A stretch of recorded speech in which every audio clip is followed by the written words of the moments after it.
just gives me a lot of confidence to be able to have that extra bit of security should she have a bit of a spook or a bit of a shoot forward. We're going through what looks like a bit of a tunnel here. It's not a tunnel at all, but that's what's just the change in light and dark is just making Penny a little bit unsure there. But again, just I haven't taken up the pressure on my reins at all. As you can see, it's all done one-handed in this particular case, which I don't necessarily recommend. Another perfect day on the almost perfect Penny.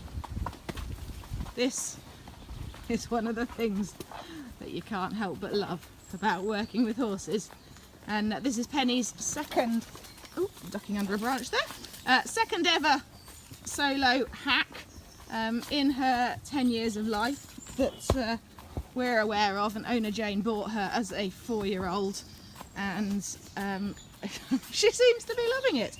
It took us a little while to get out the yard and get going, but we've been working on this for a few sessions now, and we're improving every single time, working on the basis of pressure and reward. If she stops, we ask her to go forwards.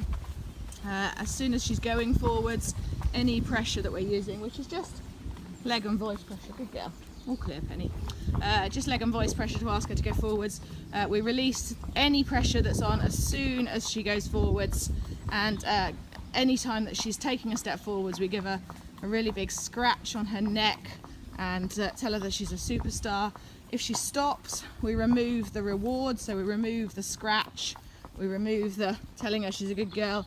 We sit for a second or two to allow her to decide whether she's walking on again or whether she's decided to just stand still.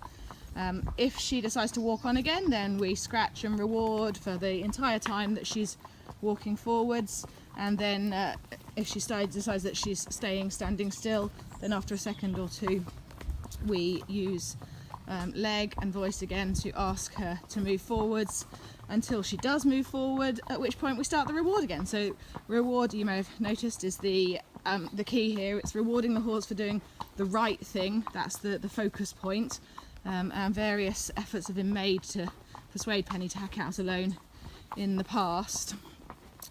She does start off the hack literally one step at a time, and when I'm saying one step at a time, I mean 1 foot at a time. She will move her right fore and then perhaps her left hind or her right hind, but literally it will be 1 foot at a time, and then she'll stop, and we have to work through the process that I've described there, literally a step at a time. And then at some point during the hack, and that point is getting earlier and earlier each time, she just decides that actually she quite enjoys herself and she quite likes this process, and she goes forward, which is obviously the point that we're at now. So we found a lovely little 20-minute route, and I don't know if you can see how loose my reins are, but literally I've got the buckle.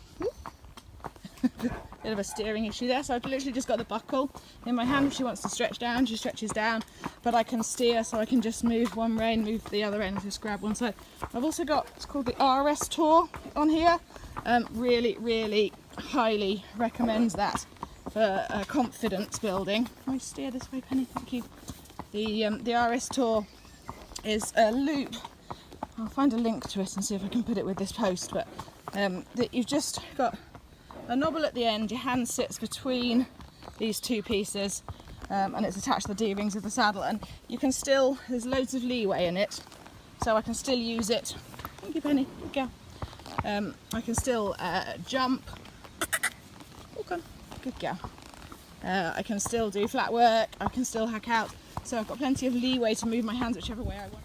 Sorry, I had to leave you for just a moment there because we went past a building site with a skip and plastic bags, and that bit I did need 2 hands for, but Penny kept going forwards and she did really well. So thank you so much to Jane for allowing me the opportunity to share this with you. And if you've got a horse that naps, or a horse that's reluctant to go forward, I hope this has helped you just a little.